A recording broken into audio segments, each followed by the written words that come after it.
देखो, ऐसा नहीं है कि मुझे इस बात का एहसास नहीं कि तुम इस बच्ची की जिम्मेदारी को निभाने के लिए क्या कुछ नहीं कर रही हो,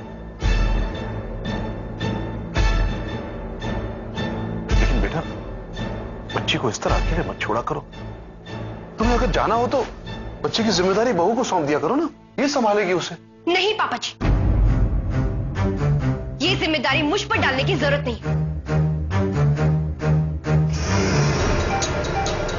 जिसने ये जिम्मेदारी ली है वो खुद ही समझे।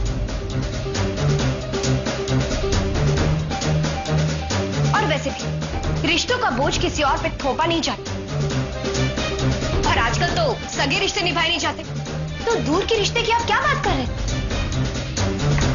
शिल्पा, शिल्पा, बात सुनने को तैयार नहीं। आप लोग कसक की फिक्र मत कीजिए, मुझे पूरा यकीन है कि दीदी उसे गोद जरूर लेंगी। ये बात तो तुमने पहले भी कही, और कावेरी ने भी इस बात को स्वीकार कर लिया है। पर बल्लू, उसे कौन समझाए? आप क्यों चिंता कर रहे हैं? दीदी उन्हें भी जरूर मना लेगी इस बात। मना लेगी या मजबूर करेगी? हमारे लिए उलझन तो यह है कि बल्लू अगर मजबूर हो भी जाता है, उसके दिल में कसक के लिए जो नफरत है वो कैसे मिटेगी? क्या नफरत? हाँ बेटा, हमने खुद बल्लू की आंखों में कसक के लिए नफरत भी की। हम ये बात मान भी लें कि कावेरी बल्लू को मजबूर कर दी, पर क्या उसके बाद बल्लू कसक को अपनाएगा? कितनी अजीब बात है, बाप खुद अपनी बेटी से नफरत करता है। यही तो बात समझ में नहीं आ रही कि आखिर वो कसक से इतनी नफरत करता क्यों है? मुझे लगता है इसकी वजह है जायदाद। बल्लू की वो जायदाद जिसका हकदार बल्लू को होना चाहिए, वसीयत के मुताबिक उसकी असली मालकिन कसक है। लेकिन इसमें उस मासूम कसक का क्या कसूर? उसको भला इस सब की सजा क्यों मिले? इस नफरत की वजह कुछ और भी है। बल्लू को यह लगता है कि कसक की वजह से उसकी जिंदगी में आजकल हर कोई दखल दे रहा है, लेकिन अब ऐसा नहीं होगा। उनके दिल की नफरत भी मिटेगी, और आज से आप सब लोगों को भी इस मामले में कोई बात करने की जरूरत नहीं। पता है, हम लोग इस मामले में जितनी ज्यादा बात करेंगे, बल्लू के दिल में कसक के लिए नफरत कम होने की बजाय और बढ़ती जाए। तुम्हें लगता है कि जो कुछ हो रहा है वो हमारी बातों की वजह से हो रहा है? मैंने ऐसा कुछ भी नहीं कहा। मैं अच्छी तरह से जानती हूं, आप लोगों ने वही कहा, वही किया जो आपको मेरे लिए अच्छा लगा, मेरे लिए सही लगा। लेकिन जब दो लोगों की सोच आपस में टकराती है ना, तो असर सीधा तीसरे इंसान पे पड़ता है। अब हम इस मामले में कोई भी बात नहीं करेंगे।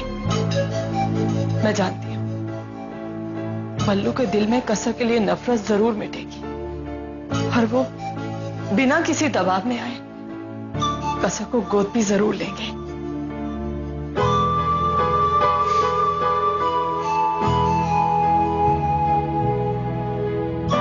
मैं आप लोगों को कैसे बताऊं कि उनकी नफरत की एक वजह मैं भी हूं।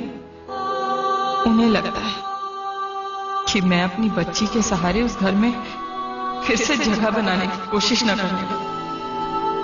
असल में उनकी नफरत की वजह तो मैं, सिर्फ मैं।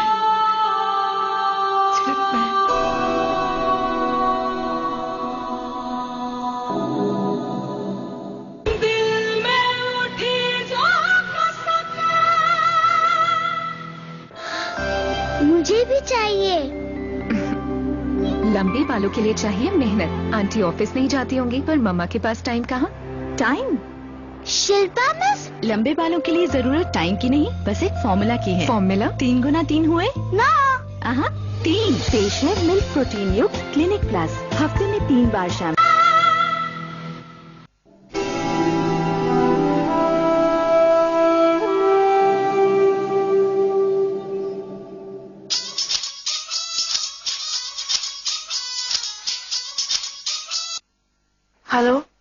हे काजल, क्या हो रहा है?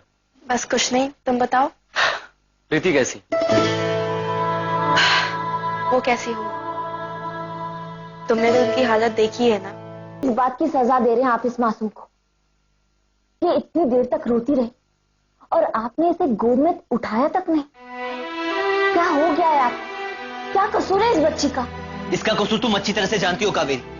ये जितने भी सवाल उठ रहे हैं सबकी वजह। बस पल्लू बस, 1000 बार सुन चुकी हूँ आपकी ये बातें। अरे माना के अनजाने में ये बेचारी सबकी साजिशों की वजह बन गई है, लेकिन फिर भी ये हमारे हमदर्दी की हकदार है, हमारे प्यार की हकदार है, हमारी नफरत की नहीं। पल्लू, आपको सबके अंदेशे मिटाने हो और सबके अंदेशों को मिटाने का एक ही रास्ता है। आप कसक को कानूनी तौर पर गोद ले लीजिए। ठीक है कावेरी, मैंने सोच लिया है कि क्या करना है। हम कसक को गोद लेंगे, इससे सबको सुकून भी मिल जाएगा और जिसे जो जवाब चाहिए वो जवाब भी मिल जाएगा। और तुमने ठीक कहा था, मां अब भी अपने उसी मकसद के पीछे, और अब तो मन्नू भी वापस आ रहा है। तो इस जायदाद को लेकर जो उलझन है उसे मिटाने का एक ही रास्ता है। मैं कल ही सुबोध जी से बात करता हूं, हम कसक को गोद लेंगे।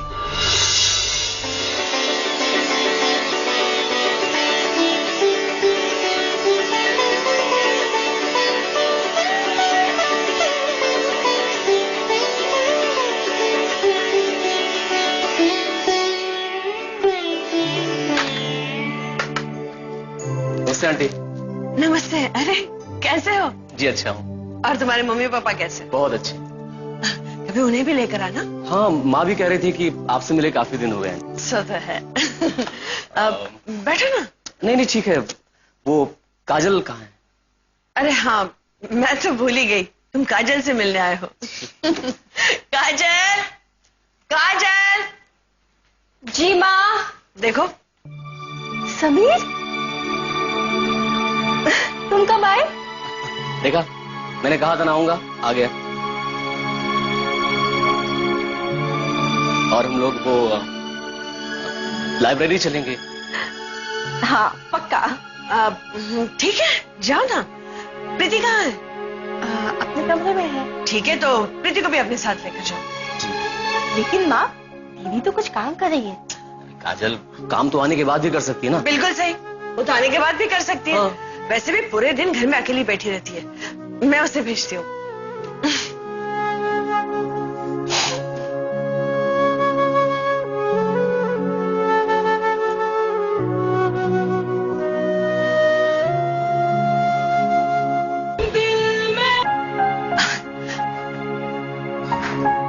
क्या सोच रही हो? कुछ नहीं, बस ऐसे ही। मैं बार बार कोशिश करती हूँ कि तुम्हारे चेहरे से उदासी के बादल हट जाए, और ऐसा लगता है जैसे तुम इसी में लिपटी रहना चाहती हो। ऐसा कब तक चलेगा? मैं जानती हूँ मेरी इस उदासी की वजह से पूरे घर का माहौल ही ऐसा बन गया है, पर मैं क्या करूं? अपना गम छुपाकर अगर कोई हंसने का नाटक भी करे तो आखिर कब तक? मैं तुम्हें इसमें से बाहर निकालने की कोशिश कर रही हूँ, तो तुम्हें अपनी तरफ से भी थोड़ी कोशिश करनी होगी, है ना? पर माँ, खुद को भूलना भी तो आसान नहीं है ना। मैं खुद को भूलने की बात नहीं कर रही, दूसरी यादों को भुलाने की बात कर रही है। वो तुम कर सकती हो। जाने दीजिए ना माँ, मैं जैसी हूँ मुझे वैसी रहने दीजिए। हरगिज नहीं, ऐसे कैसे रहने दो? बस पूरा दिन कमरे में अकेली बैठी रहती हो और न जाने अनाप शनाप क्या क्या सोचती रहती। ऐसा कुछ नहीं होगा। अब उठो, जल्दी से तैयार हो जाओ, कहीं घूमने फिरने चली जाओ, अच्छा लगेगा। पर माँ, जिंदगी में कुछ यादें ऐसी भी होती हैं जिन्हें भूलने का मन नहीं करता। जो यादें जीना दुभर कर दे, उन यादों को भुलाना ही अच्छा होता है। अच्छा ना, उठो, समीर आया है। समीर और काजल लाइब्रेरी जा रहे हैं, तुम भी उनके साथ चली जाओ, अच्छा लगेगा। हाँ प्लीज। वो दोनों जा रहे हैं ना, उन्हें जाने दीजिए, मेरा मन नहीं कर रहा। अरे ऐसे कैसे? समीर ने खुद कहा है कि तुम भी उसके साथ चलोगे। घूमोगी फिरोगी तो तुम्हें अच्छा लगेगा। पर माँ, मैंने कहा ना, अब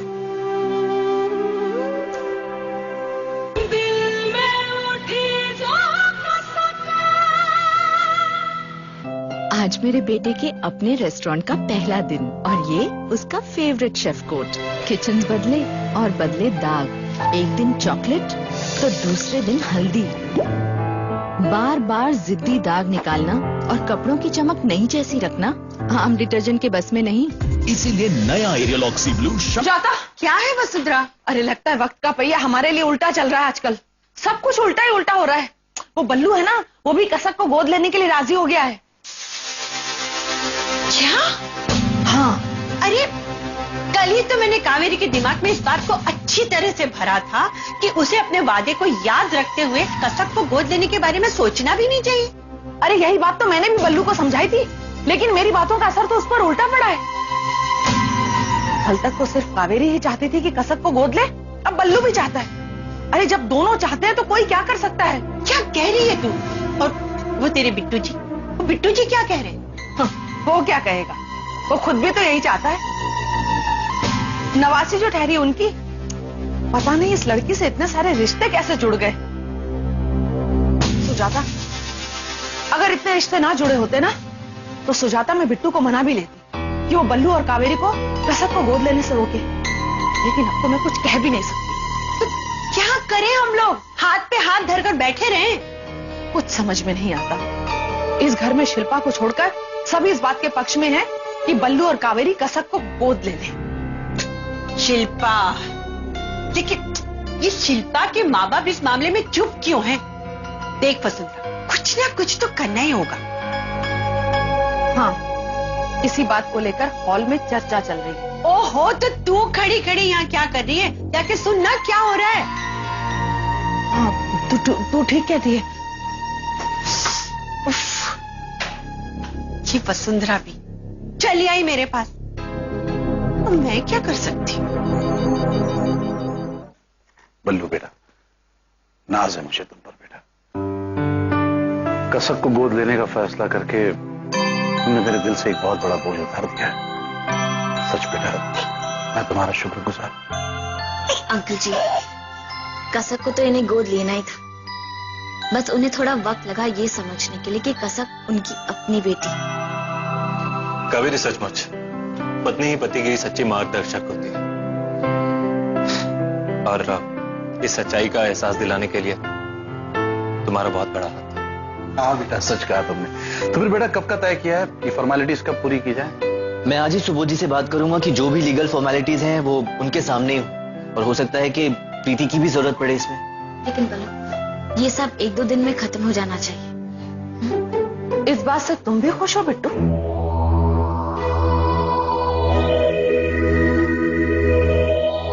हाँ बिल्कुल दी, कैसी बात कर रही हैं आप?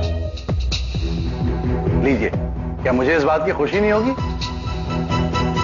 आफ्टर ऑल कसक मेरी नवासी है। इंसान जब हताश हो जाता है ना बिट्टू, हार मान लेता है, तब उसे छोटी सी बात भी बहुत बड़ी नजर आती है। छोटी छोटी चीजों में बहुत बड़ी खुशियां नजर आती हैं, और ये उसकी हार की निशानी होती है। ये आप क्या कह रही हैं? बिट्टू, कसक तुम्हारी नवासी है, इसका तो तुम्हें ख्याल है, लेकिन जो तुम्हारी अपनी बेटी है उसका तुम्हें जरा भी ख्याल नहीं।